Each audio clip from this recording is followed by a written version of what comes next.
No último episódio de Grandes Civilizações, parece que Clotilde falou tanto sobre isso, falou tanto, mas tanto, que finalmente Clovis cedeu e por fim foi batizado. Esse foi um evento importante, porque a partir de Clovis, todos os francos se converteram ao cristianismo, o que solidificou a relação entre reis e a igreja cristã, que duraria séculos.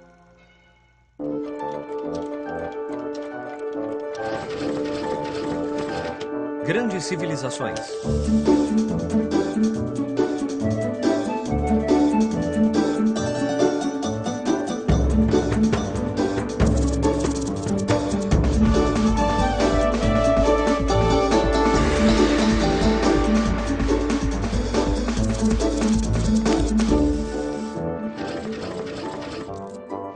Os Carolíngios, segunda parte.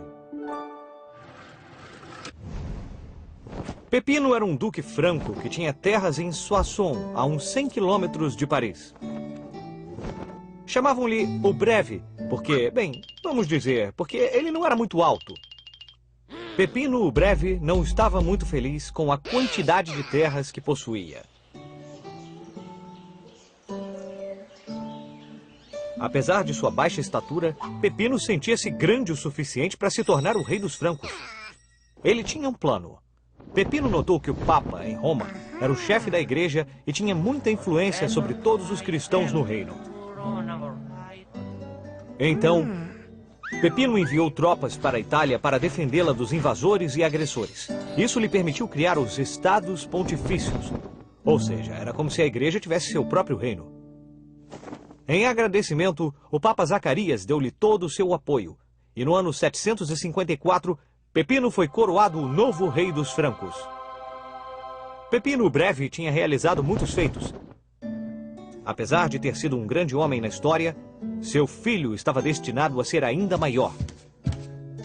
Claro, ele era alto. A fama não demorou a chegar para o filho de Pepino, chamado Carlos Magno. Ele continuou o sucesso de seu pai, enviando mais exércitos a Roma e expandindo os territórios governados pelo Papa. Em retribuição, o Papa o nomeou Romanorum Ecclesia Protector, o que significa algo como protetor da Igreja de Roma. Com esse título, Carlos Magno conquistou terras ao norte, ao sul, a leste e a oeste. Seu objetivo era controlar todo o continente europeu, convertendo todos os habitantes ao cristianismo. Depois de incansáveis campanhas contra os lombardos, saxões, ávaros, eslavos, os godos e os visigodos, Carlos Magno conseguiu criar seu grande império. Mas ele não era apenas um grande conquistador. Carlos Magno também queria unificar os senhores e as aldeias de seu império sob uma única religião e uma cultura compartilhada, baseando seu poder no conhecimento. As primeiras universidades. Por volta do ano 800, Carlos Magno tornou-se finalmente o rei de todas as terras da Europa e ficou muito popular. O reino criado por Carlos Magno era muito extenso e ficou conhecido como Império Carolíngio. Apesar de ser um governante inteligente e poderoso, Carlos Magno nunca tinha ido à escola. Ele passou sua infância aprendendo a lutar e a conquistar territórios.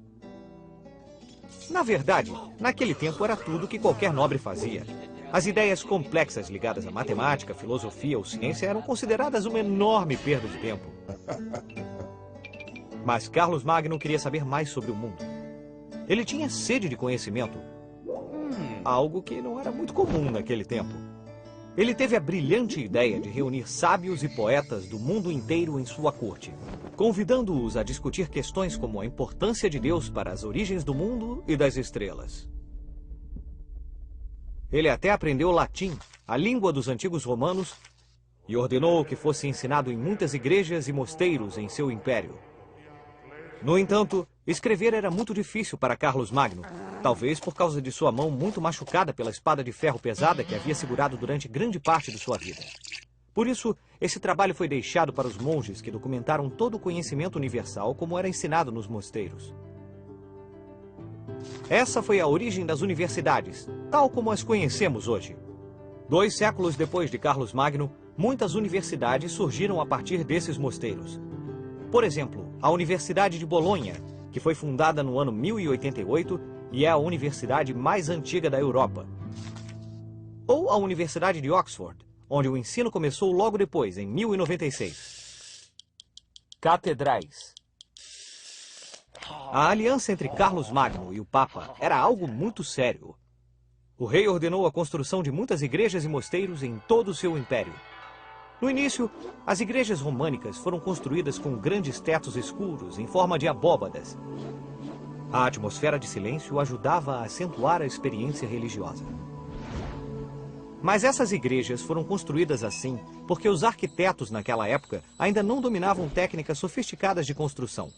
O principal objetivo era garantir que as estruturas não desmoronassem. Alguns séculos mais tarde, por volta do ano 1100, um novo estilo de catedrais começou a se desenvolver na Europa. Construções muito maiores foram erguidas. As janelas gigantes, decoradas com vitrais coloridos que exibiam belas e complexas imagens, deram a essas novas igrejas um ar de grandeza. Essas construções são conhecidas como as grandes catedrais góticas. Erguer essas catedrais só foi possível pela técnica de arcos que dividiam o peso da construção entre várias colunas.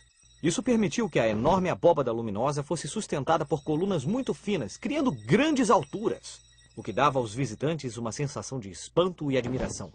A mudança do estilo românico para o gótico mostra como as pessoas da época estavam começando a pensar de forma diferente. Enquanto o românico estava arraigado ao chão, o gótico subiu aos céus, com suas altíssimas torres que chegavam bem perto de Deus. A coroação de Carlos Magno. No dia de Natal, no ano 800, Carlos Magno estava rezando na Basílica de São Pedro, em Roma. O Papa Leão III aproximou-se dele e, enquanto todo o seu povo se ajoelhou, sagrou Carlos Magno, imperador do Império Romano Germânico.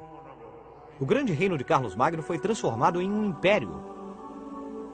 Ele queria reviver o esplendor do antigo Império Romano do Ocidente. O engraçado é que Carlos Magno e seu povo não eram os romanos, nem italianos, mas os germânicos. Os povos que há muito tempo atacaram e destruíram Roma. Pois é, mas a roda da história havia girado. Agora era um povo germânico que havia dominado grande parte da Europa e que queria unificar todos os povos em um único império. Líderes de todo o mundo prestaram homenagens a Carlos Magno. Por exemplo, o príncipe oriental muçulmano Harun al-Rashid, como se não bastasse enviar tesouros preciosos a Carlos Magno, mostrou seu respeito presenteando-o com um elefante. Um elefante? Cara, que presente maneiro! O Império de Carlos Magno tornou-se famoso graças à sua inteligência, sua força de vontade e seu espírito de liderança. Mas, infelizmente, como todas as conquistas foram realizadas apenas por ele, depois de sua morte, o grande império logo desapareceu. 14 anos após sua coroação, no ano 814, o império foi dividido entre seus 3 netos, que logo fundaram 3 reinos, o da Alemanha, o da França e o da Itália. As escolas criadas por Carlos Magno entraram em decadência e a arte da leitura e da escrita permaneceu restrita a alguns mosteiros. O Império Carolíngio, a grande obra de Carlos Magno, não durou muito tempo.